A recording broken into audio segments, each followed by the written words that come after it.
आप सभी का स्वागत है आपके अपने YouTube चैनल नरेंद्र यादव सिरियानी में।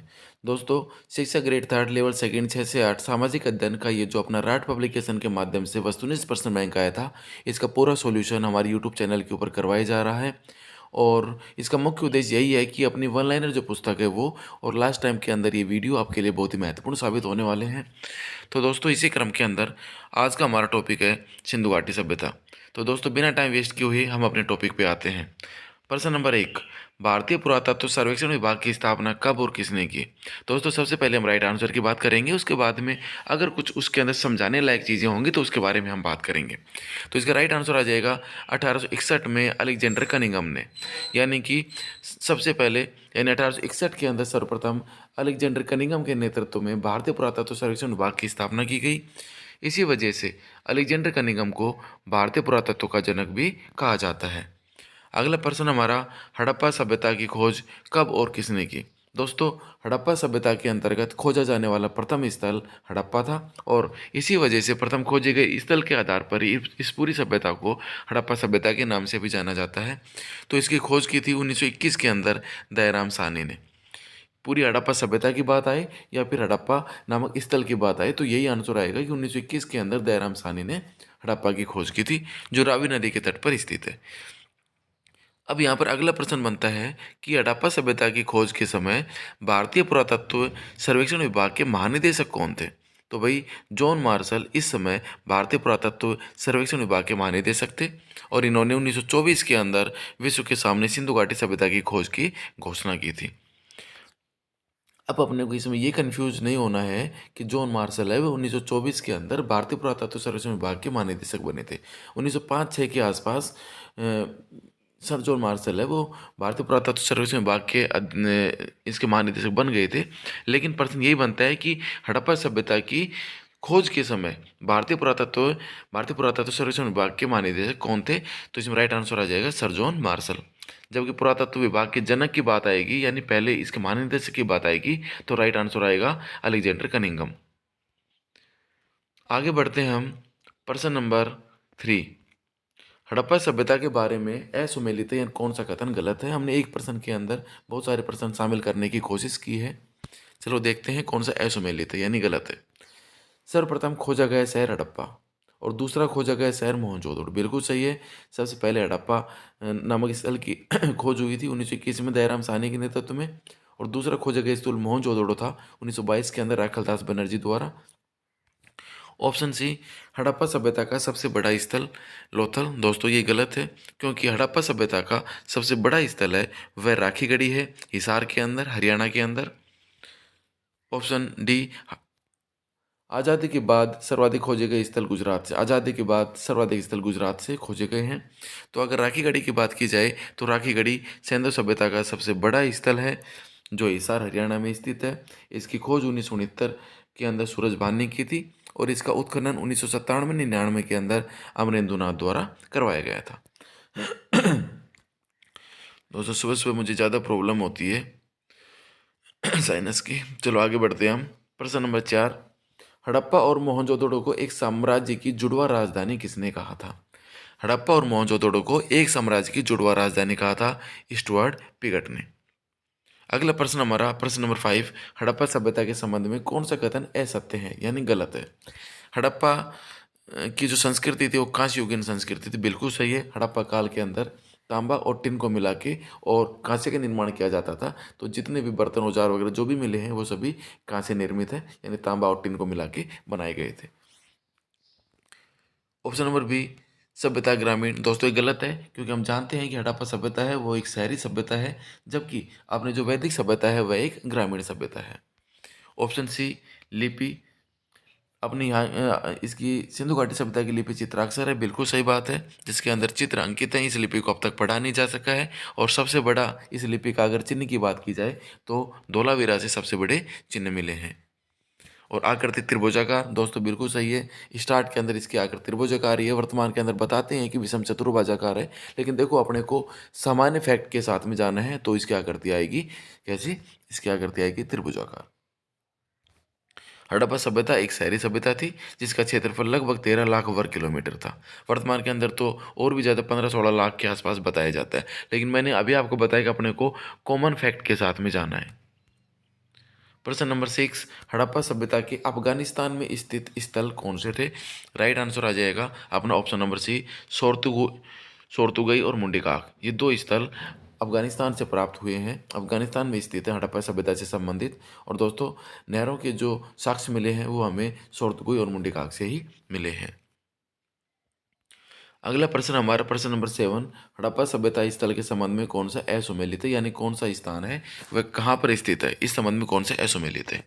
Option number A, Daimabad Madhya Pradesh. दोस्तों गलत है, क्योंकि दाइमाबाद है वह महाराष्ट्र में है, जो सिंधु घाटी सभ्यता का सबसे दक्षिणी स्थल माना जाता है। ऑप्शन बी, मांडा जम्मू कश्मीर के अंदर है, जो सबसे उत्तरी स्थल माना जाता है सिंधु घाटी सभ्यता का। पीलीबंगा और कुंडा ये दोनों राजस्थान में हैं, हनुमानगढ़ में। अगला है option number D, Lothal, Rangpur और सुकोटड़ा, ये हड़प्पाकालीन स्थल है, ये गुजरात में स्थित है। और दोस्तों, आज़ादी के बाद सर्वाधिक स्थल है वो गुजरात में ही खोजे गए हैं। अगला प्रश्न हमारा प्रश्न नंबर 8, निम्न में से कौन सा हड़प्पा स्थल पंजाब में स्थित नहीं है? दोस्तों, हमें याद होना चाहिए कि कौन सा स्थल है वो पाकिस्तान के पंजाब में स्थित है, कौन सा पाकिस्तान के सिंध क्षेत्र में स्थित है, कौन सा पाकिस्तान के बलूचिस्तान में है, कौन सा भारत के पंजाब में है, कौन सा गुजरात में, कौन सा राजस्थान में, कौन सा उत्तर प्रदेश में, कौन सा महाराष्ट्र में, अपने को पता होना चाहिए। तो सबसे पहला वर्गीकरण तो भारत पाकिस्तान का करवाते हैं, फिर इनके जो स्थल है वहाँ का करवाते हैं। तो चलो देखते हैं, पंजाब पाकिस्तान में कौन सा स्थित नहीं है? राइट आंसर आ जाएगा आमरी, क्योंकि आमरी है यह सिंध क्षेत्र में स्थित है। तो पाकिस्तान के जो पंजाब क्षेत्र है वहाँ पर कौन कौन से स्थल हैं? हड़प्पा, जलीलपुर, गुमला, डेरा इस्माइल खान और रहमान डेरी।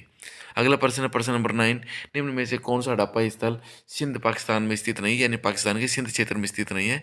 राइट आंसर आ जाएगा मेहरगढ़। जबकि मोहनजोदड़ो, अलीमुराद, कोटदीजी, आमरी, चौंदोड़ो, जुदेर जोदड़ो ये सभी पाकिस्तान के सिंध क्षेत्र में स्थित है। तो पहला प्रश्न यही बनता है, कौन सा पाकिस्तान में, कौन से भारत में? तो अपने को इन तीनों का मिक्स याद करना है कि ये तीनों क्षेत्र हैं, ये पाकिस्तान में, वर्तमान पाकिस्तान में स्थित है। और प्रश्न नंबर 10, निम्न में से कौन सा हड़प्पा स्थल बलूचिस्तान में स्थित नहीं है? तो राइट आंसर आ जाएगा ऑप्शन नंबर डी, राखीगढ़ी, क्योंकि राखीगढ़ी है ये सारा हरियाणा में स्थित है। जबकि सुतकांगडेर, डाबरकोट, क्वेटा घाटी, बालाकोट, मेरगढ़, राना गुंडे, सुतकाको ये सभी स्थल पाकिस्तान के बलूचिस्तान क्षेत्र में स्थित हैं, जो सर्वाधिक पाकिस्तान के अंदर सुदूर पश्चिमी क्षेत्र है। दोस्तों, अगला प्रश्न हमारा प्रश्न नंबर 11, हड़प्पा सभ्यता स्थल के संबंध में असत्य कथन कौन सा है? देखो, इस प्रश्न के अंदर हमने इसका सबसे उत्तरी स्थल, दक्षिणी स्थल, पूर्वी स्थल, पश्चिमी स्थल और कौन सी नदी के किनारे कहाँ पर स्थित है ये डालने की कोशिश की है। चलो पढ़ते हैं हम। सबसे उत्तरी स्थल मांडा जम्मू कश्मीर है, चिनाब नदी पर, बिल्कुल सही है। सबसे दक्षिणी स्थल दाइमाबाद महाराष्ट्र के अंदर है, बिल्कुल सही है। ऑप्शन सी, सबसे पूर्वी स्थल कालीबंगा राजस्थान घग्गर नदी किनारे। दोस्तों ये गलत है, क्योंकि हम जानते हैं कि सिंधु घाटी सभ्यता का सबसे पूर्वी स्थल है वो आलमगीर उत्तर प्रदेश में है, जो हिंडन नदी के किनारे अवस्थित है। ऑप्शन डी, सबसे पश्चिमी स्थल सुतकांगडेर बलूचिस्तान दासक नदी के ऊपर, बिल्कुल सही बात है। आगे बढ़ते हैं, प्रश्न नंबर 12, सिंधु सभ्यता स्थल व उनसे संबंधित नदियों के बारे में असुमेलित है, यानी हमें याद करना पड़ेगा इस प्रश्न के अंदर कि कौन सा हड़प्पाकालीन स्थल है वो किस नदी के किनारे अवस्थित है। ऑप्शन नंबर ए, लोथल भोगवा नदी के किनारे स्थित है। ऑप्शन बी है मोहनजोदड़ो है वह मोहनजोदड़ो सिंधु नदी के किनारे, सही है।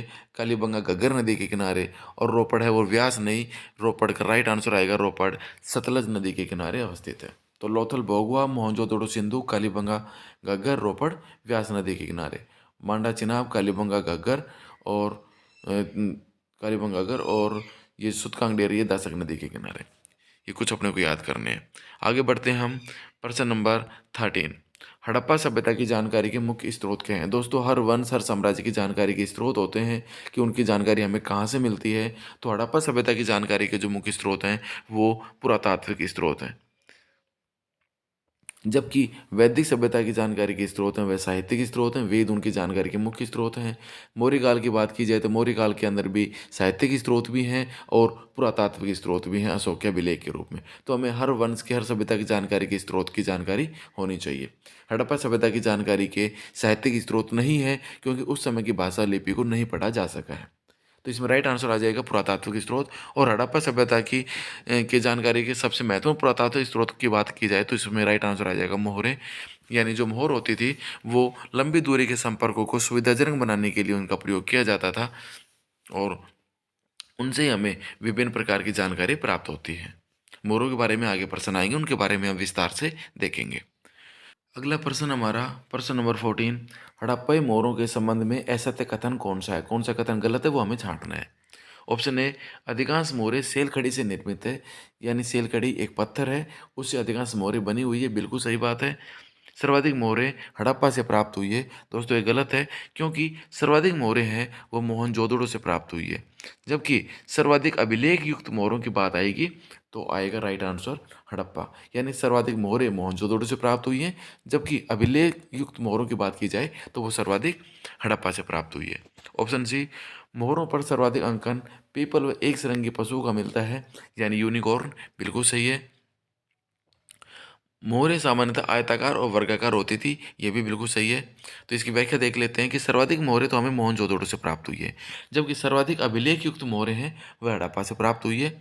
सिंधु लिपि का ज्ञान है वो हमें हड़प्पाई मोहरों से ही होता है, हालांकि उन्हें अभी तक पढ़ा नहीं जा सका है, लेकिन सर्वाधिक जो आपने इसके सिंधु लिपि के उदाहरण मिलते हैं, वो साक्ष्य मिलता है, वो हमें मोहरों से ही मिलते हैं। अगला प्रश्न हमारा प्रश्न नंबर 15, हड़प्पाई मोहरों पर किस जानवर का अंकन नहीं मिलता है। तो इसका राइट आंसर आ जाएगा ऑप्शन सी, गाय, यानी गाय का अंकन है वो हमें हड़प्पाई मोहरों पर नहीं मिलता है। गाय, ऊंट और घोड़े, इन तीनों का अंकन हमें हड़प्पाई मोहरों के ऊपर नहीं मिलता है। अगला प्रश्न हमारा प्रश्न नंबर 16, निम्न में से कौन सा कथन असत्य है। सबसे पहले कपास उत्पादन का श्रेय सिंधु वासियों को है, बिल्कुल सही बात है। सूती कपड़े के साक्ष्य मोहनजोदड़ो से मिले हैं, बिल्कुल सही है। कृत्रिम जलाशय के साक्ष्य धोलावीरा से मिले हैं, गुजरात से, बिल्कुल सही बात है। नहरों के साक्ष्य हड़प्पा से, दोस्तों गलत है, क्योंकि हमने अभी पढ़ा कि नहरों के साक्ष्य हैं वह अफगानिस्तान के सोर्तुगोई से मिले हैं।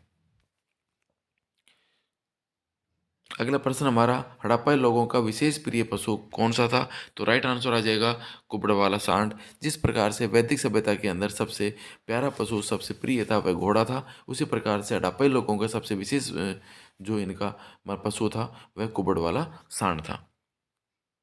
गाय व घोड़े का अंकन किसी भी मुद्रा पे नहीं मिला, ये याद रखना भाई। अगला प्रश्न हमारा प्रश्न नंबर 18, हड़प्पाई नगरों के संबंध में असत्य कथन है, यानी कौन सा कथन है वो हड़प्पा के जो उस समय नगर थे उनके बारे में असत्य है।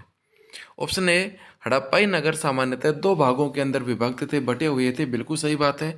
पश्चिमी भाग है वह छोटा होता था, जबकि पूर्वी भाग बड़ा होता था, यह भी बिल्कुल सही है। पश्चिमी भाग ऊंचाई पर होता था और पूर्वी भाग निचले इलाके में होता था, बिल्कुल सही है। पश्चिमी भाग निचला नगर, जबकि पूर्वी भाग नगर दुर्ग कहलाता था, दोस्तों ये ऑप्शन गलत है। देखो इसको हम फिर एक बार देख लेते हैं। हड़प्पाई नगर दो भागों के अंदर बटे हुए थे, पश्चिम के अंदर और पूर्व के अंदर। पश्चिम भाग वह ऊंचाई पे होता था लेकिन छोटा होता था, उसके ऊपर शासक वर्ग का परिवार निवास करता था। जबकि जो पूर्वी भाग है वह बड़ा होता था, वह ऊंचाई की बजाय वह और उसकी बजाय नीचे स्थान पे होता था, और उसके अंदर सामान्य जनता निवास करती थी। आगे बढ़ते हैं हम। प्रश्न नंबर 19, निम्न में से सत्य कथन है, यानी चार कथन है, कौन सा सही है। हड़प्पा सभ्यता, ईंटों से संबंधित प्रश्न है भैया। हड़प्पा सभ्यता में अधिकांशतः पकी हुई ईंटों का प्रयोग हुआ है, बिल्कुल सही बात है। ईंटों की लंबाई चौड़ाई ऊंचाई का अनुपात 4:2:1 है, यह भी सही है। अलंकृत ईंटों का प्रयोग केवल कालीबंगा में हुआ है, बिल्कुल सही है। तो इसका राइट आंसर आ जाएगा ऑप्शन डी, उपरोक्त सभी। दोस्तों हमें याद करना है कि अलंकृत ईंटों का प्रयोग केवल कालीबंगा में हुआ है, और सर्वाधिक अलंकृत जो मोहरें हैं वे हड़प्पा से प्राप्त हुई हैं। प्रश्न नंबर 20, हड़प्पाई भवनों के संबंध में कौन सा कथन असत्य है, गलत है, वो हमें छांटना है। ऑप्शन ए, घर एक या दो मंजिल के होते थे, आंगन के चारों ओर कमरे बनाए जाते थे, बिल्कुल सही है दोनों। भूमितल पर बने सभी मकानों में खिड़कियां होती थी, दोस्तों ये गलत है, क्योंकि भूमितल के ऊपर जो मकान बने होते थे उनके अंदर खिड़कियां नहीं होती थी, क्योंकि हड़प्पाई लोग हैं वो एकांतता को महत्व देते थे, प्राइवेसी को महत्व देते थे। और इनके जो घर के जो मेन मतलब दरवाजे थे वो भी मुख्य सड़क पर न खुलकर और साइड की जो छोटी गली होती थी उसके अंदर खुलते हैं। ठीक है।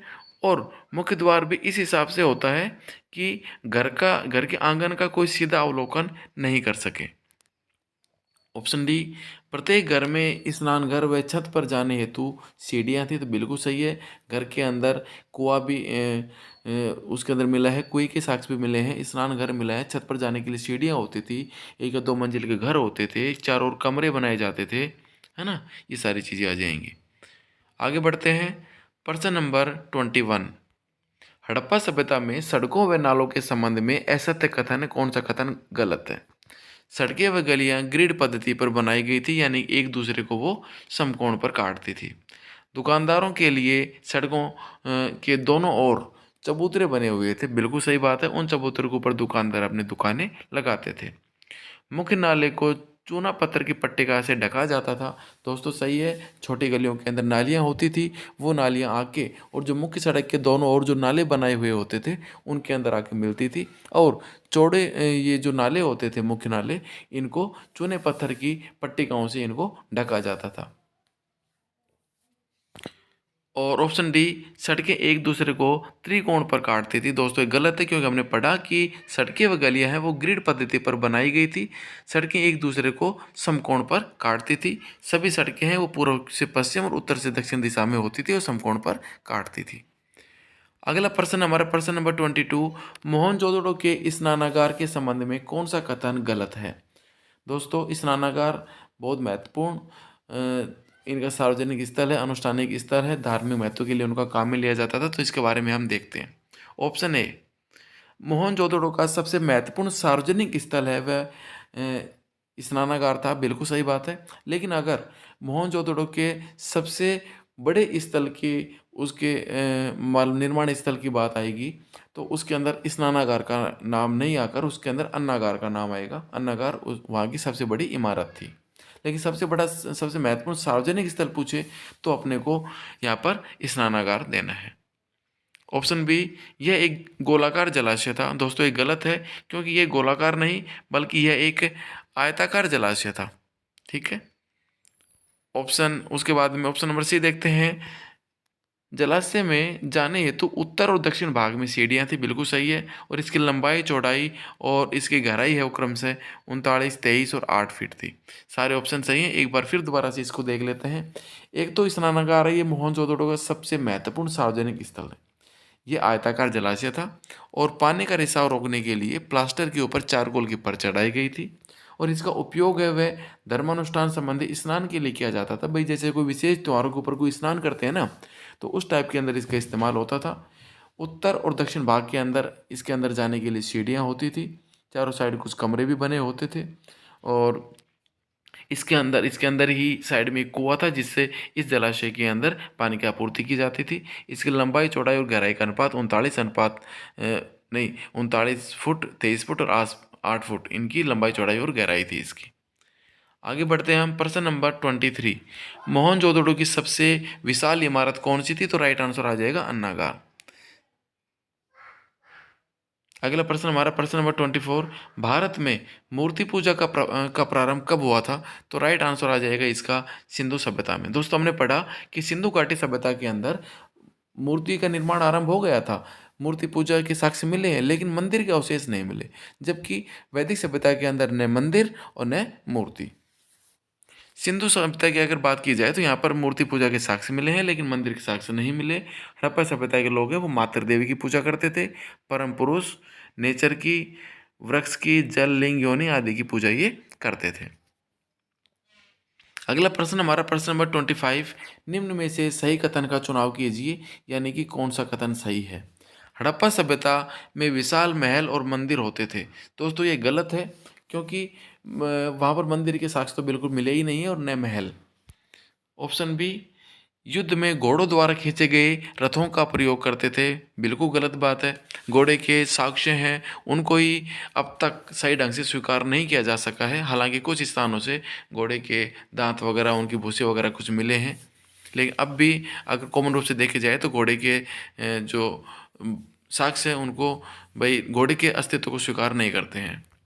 अगला ऑप्शन, वे देवी और देवताओं दोनों की पूजा करते थे। ये सही बात है, देवी की पूजा भी करते थे, माता देवी की भी, और वो साथ में परम पुरुष की पूजा भी करते थे। ऑप्शन डी उपरोक्त कथन सही है, तो इसके अंदर राइट आंसर यही आएगा। इसमें सही कथन का चुनाव करना था, जिसमें ऑप्शन सी आएगा। सिंधु सभ्यता में विशाल महल और मंदिर नहीं है, और रथ के साक्ष्य नहीं मिले हैं, घोड़े के स्पर्श साक्ष्य नहीं मिले हैं। आगे बढ़ते हैं हम। सिंधु सभ्यता के लोग किस पशु से अपरिचित थे, यानी किससे परिचित नहीं थे? तो इसके अंदर राइट आंसर आ जाएगा बी आ जाएगा, शेर आ जाएगा। वैसे घोड़े और गाय, इनके अवशेष हैं, वो भी जो इनकी मोहरें थी उनके ऊपर इनके साक्ष्य भी नहीं मिले हैं। प्रश्न नंबर 27, सिंधु सभ्यता को हड़प्पा सभ्यता क्यों कहा जाता है? तो इसका राइट आंसर आ जाएगा क्योंकि सबसे पहले हड़प्पा नामक स्थान के ऊपर ही खुदाई हुई थी। देखो दोस्तों, किसी भी स्थल का नाम है वो अलग अलग टाइप से रखा जा सकता है। तो अगर अपन सिंधु घाटी सभ्यता की बात की जाए तो इसको हड़प्पा सभ्यता तो इसलिए कहते हैं क्योंकि सबसे पहला खोजा गया जो नगर था वह हड़प्पा था, और पहले खोजे हुए जो शहर है उसके नाम पर ही नामकरण अक्सर रखा जाता है। और इसको सिंधु घाटी सभ्यता इसलिए कहते हैं क्योंकि आरंभिक जो नगर थे वो सिंधु नदी के आसपास ही ज़्यादा उनकी खोज हुई थी, इसलिए इसको सिंधु घाटी सभ्यता भी कहते हैं। अगला प्रश्न हमारा प्रश्न नंबर 28, सिंधु सभ्यता का तिथिक्रम सर्वप्रथम किससे निर्धारित किया गया? तो इसका राइट आंसर आ जाएगा मेसोपोटामिया के अवशेषों के सापेक्ष, यानी मेसोपोटामिया के जो अवशेष मिले हैं यहाँ पर, जो यहाँ पर उनके जो तो उनकी चीज़ें मिली हैं, तो उसके आधार पर हम सिंधु घाटी सभ्यता का सबसे पहले तिथिक्रम निर्धारित करते हैं। प्रश्न नंबर 29, सिंधु सभ्यता के पतन के कारणों के संबंध में असुमेलित है, कौन सा गलत है? यानी किन किन लोगों ने क्या क्या कारण बताया उसके संबंध में असुमेलित छांटना है। यू आर कैनेडी ने सिंधु सभ्यता के पतन के अंदर किसी बीमारी विशेष का योगदान उन्होंने बताया है, कारण बताया है, और मुख्य रूप से मलेरिया का उन्होंने कारण बताया है। स्पेशल बात की जाए तो मोहनजोदड़ो में जॉन मार्शल मैके और एस आर राव ने बाढ़ के कारण सिंधु सभ्यता के का जो पतन है उसका होना बताया है। गार्डन चाइल्ड व्हीलर पिगट ने जलवायु परिवर्तन को दोषी बताया है इसके लिए सिंधु सभ्यता के पतन के लिए। ये गलत है क्योंकि गार्डन चाइल्ड, व्हीलर और पिगट, इन्होंने सिंधु सभ्यता के पतन में आर्यों के आक्रमण को महत्वपूर्ण माना है। और ऑप्शन डी, डेल्स, लेब्रिक और राइक्स ने सिंधु सभ्यता के पतन में भूकंप को कारण माना है। तो सारे सही हैं, केवल ऑप्शन सी गलत है, यानी असुमेलित है। प्रश्न नंबर 30, सिंधु घाटी सभ्यता संबंधित है, किस काल से संबंधित? देखो दोस्तों, इतिहास को हम चार काल में बांट सकते हैं। एक तो हो गया प्रागैतिहासिक काल, एक हो गया आद्य ऐतिहासिक काल, एक ऐतिहासिक काल। तीन कालों के अंदर हम बांटते हैं। तो दोस्तों, प्रागैतिहासिक काल वह काल है जिसके अंदर जिसकी जानकारी के स्रोत हैं वो साहित्यिक स्रोत नहीं है, केवल पुरातात्विक जानकारी के स्रोत हैं। जबकि आद्य ऐतिहासिक काल वो काल माना जाता है जिसके साहित्यिक उसके मतलब उस टाइम के अंदर लेखन कला का विकास तो हो गया था, लेकिन उस लिपि को पढ़ा नहीं जा सका है। तो उसके अंदर ये जो अपनी हड़प्पा सभ्यता, सिंधु घाटी सभ्यता है, ये आद्य ऐतिहासिक काल में ही आएगी क्योंकि इस टाइम लिपि का विकास हो गया था, लेकिन उसको पढ़ा नहीं जा सका अभी तक। और जो ऐतिहासिक काल है उसके अंदर साहित्यिक स्रोत भी होते हैं, उसके अंदर लिपि होती है और उसको पढ़ा भी जा सका है। तो इस हिसाब से सिंधु घाटी सभ्यता है वह आद्य ऐतिहासिक काल से संबंधित है। प्रश्न नंबर 32, हड़प्पा सभ्यता के बारे में असत्य कथन है, कौन सा कथन गलत है? व्यापार वाणिज्य उन्नत अवस्था में था, बिल्कुल सही बात है। बहुत सारी विदेशी सभ्यता दूसरे से जो अपनी सभ्यता है उनके साथ में इनका व्यापार होता था। लोहे से परिचित थे, दोस्तों ये गलत है क्योंकि हड़प्पा सभ्यता के लोग लोहे से परिचित नहीं थे। इस समय इसको हम कांस्य युगीन सभ्यता कहते हैं, यानी तांबे के अंदर टिन को मिला के और कांसा बनाया जाता था, और कांसे के इस समय बर्तन वगैरह जो भी चीज़ मिली है वो कांसे की मिली है। इनका नगर नियोजन उच्च कोटि का था, बिल्कुल सही बात है। सिंधु घाटी सभ्यता की मुख्य विशेषता ही उसका नगर नियोजन है। मातृ देवी की उपासना की जाती थी, बिल्कुल सही बात है। इसकी व्याख्या देखते हैं हम। सिंधु घाटी सभ्यता कांस्य युगीन सभ्यता थी। यहाँ के लोग लोहे से परिचित नहीं थे, स्वर्ण आभूषणों की जानकारी रखते थे, लेकिन सोने के जो आभूषण है वो सोना है बहुत ही कीमती धातु के रूप में इस्तेमाल किया जाता था। आगे बढ़ते हैं हम। अगला प्रश्न हमारा प्रश्न नंबर 33, सिंधु घाटी सभ्यता जानी जाती है, किसके लिए जानी जाती है? अपने कृषि कार्यों के लिए, उद्योग धंधों के लिए और नगर नियोजन के लिए। दोस्तों बिल्कुल सही बात है। देखो यहाँ पर अपने को कन्फ्यूज़ नहीं होना है। इसका राइट आंसर डी आएगा उपरोक्त सभी के लिए। यद्यपि सिंधु वासियों का मुख्य उद्यम कृषि कार्य था, लेकिन उसकी विशिष्ट पहचान उसके व्यापार वाणिज्य से होती थी। यानी कि अगर सिंधु सभ्यता की बात की जाए तो कृषि कार्य उनका मुख्य उद्यम था, तो इसके लिए भी जानी जाती थी। उद्योग धंधों के लिए भी जानी जाती थी। बहुत सारे उद्योग धंधे भी, जैसे अपने लोथल चौंदोड़े के अंदर ये अपने बहुत सारे औद्योगिक नगर के रूप में जाने जाते हैं और अपने नगर नियोजन के रूप में भी मुख्य रूप से जानी जाती थी। तो अपने को इसमें कन्फ्यूज नहीं होना है, इसके अंदर उपरोक्त सभी आंसर आएगा। और अगर इनके मुख्य व्यवसाय की बात की जाए तो इनका मुख्य उद्यम था वह कृषि कार्य ही था, लेकिन इनकी जो विशिष्ट पहचान थी वो इनके व्यापार वाणिज्य से थी। अगला प्रश्न है प्रश्न नंबर 34। सिंधु सभ्यता के लोग विश्वास करते थे मातृशक्ति के अंदर। राइट आंसर आ जाएगा मातृशक्ति के अंदर विशेष इनका भाई विश्वास था। बहुत सारे मोरों के ऊपर भी मातृ देवी के चित्र मिले हैं, मृण मूर्तियाँ मिली हैं और बहुत सारी योनि के आकार के छल्ले मिले हैं जिनसे माता शक्ति की पूजा के का उल्लेख मिलता है। अगला प्रश्न हमारा प्रश्न नंबर 35। हड़प्पा लिपि के साक्ष्य मिलते हैं, कहाँ से मिलते हैं? तो मोहरों से, मृदभांडों पर और आभूषण पर। बिल्कुल सही बात है। जो हड़प्पा लिपि के जो साक्ष्य हैं वह हमें मोहरों से भी प्राप्त होते हैं। इनके जो मृदभांड थे उनके ऊपर भी उनकी लिपि के चिन्ह बने हुए हैं और इनके आभूषणों के ऊपर भी। आगे बढ़ते हैं हम प्रश्न नंबर 36। हड़प्पाई लिपि के संबंध में कौन सा कथन सत्य नहीं है? जो गलत कथन है वो हमें छांटना है। यह चित्रलेखात्मक लिपि है। बिल्कुल सही बात है। इसके अंदर कुछ चित्र भी बने हुए हैं। इसके अंदर पक्षियों के चित्र हैं कुछ, जैसे मछली का चित्र है और कुछ चित्र हैं इसके अंदर। और तो इसे हम चित्रलेखात्मक लिपि भी कह सकते हैं। इसे बाएं से दाएं ओर लिखा जाता था। दोस्तों ये गलत है, क्योंकि हड़प्पा लिपि को दाएं से बाएं ओर लिखा जाता है। जिस प्रकार से मौर्य काल के अंदर हमने खरोष्टी लिपि पढ़ी थी दाएं से बाएं ओर, उसी प्रकार से हड़प्पा लिपि का लेखन हुआ है, जिसको हम पृष्ठभेदम कहते हैं। ऑप्शन सी सबसे प्रचलित चिन्ह है इस लिपि के अंदर, वो अंग्रेजी के यू आकार के समान है। और सबसे प्रचलित जीव का चिन्ह की बात आएगी तो मछली का चिन्ह आएगा। तो ये दो चिन्ह हमें याद करने हैं। सर्वाधिक प्रचलित चिन्ह की बात आएगी तो अंग्रेजी की यू जैसा जो चिन्ह है वो सबसे ज़्यादा बार उसकी पुनरावृत्ति हुई है लिपि में। और सबसे प्रचलित जीव का चिन्ह है वो मछली का चिन्ह है। लिपि को दाईं से बाईं ओर लिखा जाता था, अब तक पढ़ा नहीं जा सका है। और लिपि के अंदर चिन्हों की संख्या लगभग 419 है। अगला प्रश्न हमारा प्रश्न नंबर 37।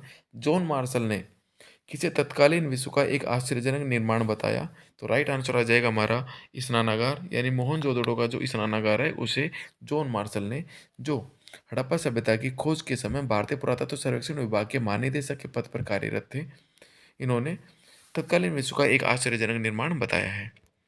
आगे बढ़ते हैं हम प्रश्न नंबर 38। युग्म समाधान के साक्ष्य कहाँ से मिले हैं? तो राइट आंसर आ जाएगा ऑप्शन नंबर ए कालीबंगा और लोथल। इन दोनों से हमें युग्म समाधान के साक्ष्य मिले हैं, यानी कि स्त्री पुरुष दोनों को एक साथ इनको दफनाए जाने के साक्ष्य मिले हैं। दोस्तों कालीबंगा लोथल में बहुत सारी चीज़ें समान हैं, जैसे अग्निकुंड के साक्ष्य भी इन दोनों जगह से मिले हैं और यहाँ पे युग्म समाधान के साक्ष्य भी दोनों जगह से मिले हैं। इसकी थोड़ी व्याख्या देख लेते हैं हम। हड़प्पा काल के अंदर सामान्यतः गर्तों के अंदर मृतकों को दफनाया जाता था। कुछ कब्रों के अंदर मृदभांड और आभूषण भी मिले हैं। और युग्म समाधियाँ हैं वह सती प्रथा की ओर संकेत करती हैं। हो सकता है कि भाई सती प्रथा उस टाइम में प्रचलित हो, इस वजह से वो जो समाधि हैं वो दी जाती हों। अगला प्रश्न हमारा प्रश्न नंबर 39। R37 नामक जो कब्रिस्तान है वो कहाँ से मिला है? तो राइट आंसर आ जाएगा हड़प्पा से। हड़प्पा से R37 नामक कब्रिस्तान मिला है। प्रश्न नंबर 40। निम्न में से किस स्थान से धान और बाजरे के साक्ष्य प्राप्त हुए हैं? तो इन दोनों चीज़ों के, धान चावल के भी और बाजरे के साक्ष्य भी लोथल से प्राप्त हुए हैं। अगला प्रश्न हमारा किस स्थल से जुते हुए खेत के साक्ष्य मिले हैं? तो राइट आंसर हमारा आ जाएगा कालीबंगा। कालीबंगा से जुते हुए खेत के साक्ष्य मिले हैं। साथ में दो फसलों के एक साथ बोने के साक्ष्य भी यहीं से प्राप्त हुए हैं। और जुते हुए खेत के साक्ष्य हैं वह बीबी लाल ने खोजे थे। ये बहुत महत्वपूर्ण प्रश्न है, काफ़ी बार एग्जाम के अंदर आ जाता है ये, कि कालीबंगा में जुते हुए खेत के साक्ष्यों की खोज किसने की थी? बीबी लाल ने की थी। अगला प्रश्न हमारा, निम्न हड़प्पाई बस्ती और नदियों के संबंध में असुमेलित है, यानी कौन सा स्थल है वो किस नदी के किनारे स्थित है, इनमें असुमेलित जो जोड़ा है वो हमें छांटना है। कालीबंगा घग्गर नदी के किनारे हैं, बिल्कुल सही बात है। मोहनजोदड़ो रावी ये असत्य है, क्योंकि दोस्तों रावी नदी के तट पर हड़प्पा स्थल बसा हुआ था, जबकि मोहनजोदड़ो सिंधु नदी के किनारे बसा हुआ था। लोथल भोगवा नदी के किनारे और रोपड़ सतलज नदी के किनारे, बिल्कुल सही है। अगला प्रश्न है प्रश्न नंबर 43। यह भी हड़प्पा बस्ती और नदियों के संबंध में है। तो हड़प्पा है वो रावी नदी के तट पे है। ऑप्शन सी देखते हैं पहले, भगत राव किम नदी के किनारे। बनावली व कुणाल है, ये जो हरियाणा में है, यह सरस्वती नदी के किनारे है। जबकि ये जो प्रभास पाटन है, यह हिरण्य नदी के किनारे है। तो इसमें राइट आंसर जो है सुमिलित है, ये यही आ जाएगा। यानी प्रभास पाटन है वह हिरण्य नदी के किनारे है और मोहनजोदड़ो सिंध नदी के किनारे है। अगला प्रश्न हमारा प्रश्न नंबर 44। कालीबंगा को हड़प्पा सभ्यता की तीसरी राजधानी किसने कहा? तो दोस्तों राइट आंसर आ जाएगा option number D, Dasharath Sharma ने कालीबंगा को हड़प्पा सभ्यता की तीसरी राजधानी, क्योंकि अपने राजस्थान में एग्जाम हो रहे हैं तो मुख्य रूप से इस प्रश्न के आने के चांसेस बहुत ज़्यादा होते हैं कि किसने कालीबंगा को हड़प्पा सभ्यता की तीसरी राजधानी कहा। तो ये कहा था दशरथ शर्मा ने, जबकि हड़प्पा और मोहनजोदड़ो को जुड़वा राजधानी पिकट ने कहा था। प्रश्न नंबर 45। उगते हुए सूर्य और हाथियों का देश किसे कहा गया है? राइट आंसर आ जाएगा दिलमुन को। दिलमुन को उगते हुए सूर्य और हाथियों का देश कहा गया है। दिलमुन, मगन, मेलुआ, इन तीन स्थानों के नाम आए हैं। तो ये जो इसके अंदर ये जो मेलुआ है, इसका संबंध सिंधु घाटी सभ्यता से है। सिंधु घाटी सभ्यता के लिए मेलुआ शब्द काम में आया है। अगला प्रश्न हमारा प्रश्न नंबर 46। निम्न माप के पैमाने व उनके प्राप्ति स्थल के संबंध में कौन सा असुमेलित है? यानी विभिन्न जो माप के पैमाने हैं अलग अलग स्थान से अलग अलग चीज़ों के बने हुए थे, तो उन संबंध में असुमेलित छांटना है। हाथी दांत का पैमाना है वह लोथल से मिला है। तांबे का पैमाना हड़प्पा से मिला है। सिपी का पैमाना मोहनजोदड़ो से मिला है। पकी मिट्टी का पैमाना बनावली से, दोस्तों ये गलत है, क्योंकि पकी हुई मिट्टी का पैमाना है वह कालीबंगा से मिला है। जबकि एंटीमनी का पैमाना सुरकोटड़ा से मिला है। सारे पैमाने हमें एक साथ याद करने हैं। प्रश्न नंबर 47। हड़प्पाई सामाजिक जीवन के संबंध में कौन सा कथन असत्य है? ये लोग शांति प्रिय थे। अस्त्र शस्त्र बहुत अल्प मात्रा में मिले हैं, बिल्कुल सही बात है। पासा इनका प्रमुख खेल था, बिल्कुल सही है। समाज जन्म के आधार पर विभक्त था, ये ऑप्शन गलत है, क्योंकि समाज के अंदर जन्म आधारित किसी प्रकार का कोई विभाजन नहीं मिला है, बल्कि समाज है वह आर्थिक व्यवसायों के आधार पर बटा हुआ था। लोग शाकाहारी और मांसाहारी दोनों थे, बिल्कुल सही बात है। दोस्तों हमारा टॉपिक बहुत बड़ा हो जाएगा। 47 क्वेश्चन हमने सोल्व कर लिए। और दोस्तों वीडियो कैसा लगा कमेंट करके ज़रूर बताएं। और दोस्तों हिस्ट्री से संबंधित अपने लगभग सारे वीडियो हो गए और इकोनॉमिक्स से संबंधित भी अपने लगभग सारे वीडियो कंप्लीट हो चुके हैं। तो इन दोनों को आप ज़रूर देख के जाएँ और ये मेरा आप आग्रह ही समझ लो, क्योंकि 100% आपको इनसे बेनिफिट मिलेगा, ये मेरी गारंटी है। अब आप देख कर नहीं जाते, आप आपके दिमाग में दूसरी चीज़ें हैं, वो अलग बात है। तो इसलिए मैं चाहता हूँ कि आप इन वीडियो को देख के जाएँ। वीडियो कैसा लगा कमेंट करके ज़रूर बताएँ। वीडियो को लाइक करें अच्छा लगे तो, और चैनल को सब्सक्राइब करना ना भूलें। जय हिंद।